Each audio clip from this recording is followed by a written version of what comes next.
For today's video mga kapares, ganitong isda nga pala yung nabili natin sa supermarket. Ang tawag pala dito yung danggit. At syempre lilinisan muna natin yan, pati na rin yung ating mga sangkap na gagamitin. Shoutout nga po pala sa ating mga followers, mga subscribers natin sa YouTube channel. Sa mga nag-share po ng aming mga video, maraming salamat po. Kaya eto, inumpisan ko na ang ating mga aromatics. Meron po tayo dyan bawang, meron tayong sibuyas, luya, may spring onion, may laurel, meron din po tayong siling haba, at meron tayong pang-asim na sampalok, at lalagyan din po natin yan ng kamatis. Ganitong luto lang ang naisip ko para hindi na tayo maggigisa, mas makakatipid tayo sa mantika.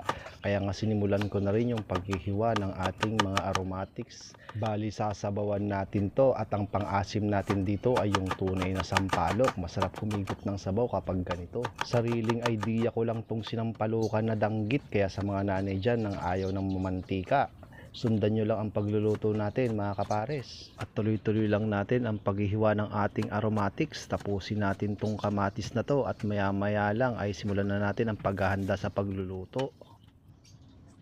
Kaya sa kawali sinimulan ko nang ilagay yung ating isdang danggit. Nahugasan ko na rin yan, malinis na rin. At pagkatapos sunod lang natin yung ating mga aromatics. Yan, nilagyan ko ng sibuyas, luya, naglagay din tayo ng bawang at yung sampalok. Nilagyan rin natin pampaasim, at nilagyan rin natin ng spring onion na tira natin, at naglagay tayo ng sili. At sunod na rin natin yung ating kamatis. Ayan. At naglagay din tayo ng pamintang durog, at syempre lalagyan rin natin yan ng tubig. Ayan, para pakukuluin natin mamaya. Nilagyan ko rin ng laurel.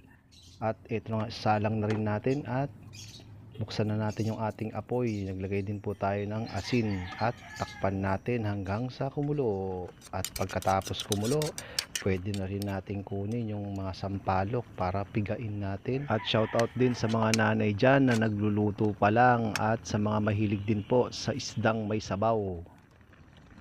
At kapag nakuha na natin yung mga sampalok, ay pipigain natin at ilalagay ulit natin sa ating isda. At matapos yan, pakukuluin lang natin ng bahagya. At ito na, luto na ang ating sinampalukang danggit. At matapos yan mga kapares, sasamahan din natin yan ng adobong kangkong. Kaya ano pang hinihintay natin mga kapares? Mangantayon.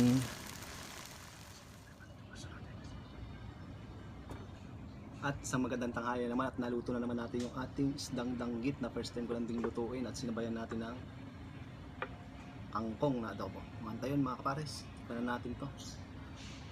Ngayon ako makatikim ng danggit na ganito.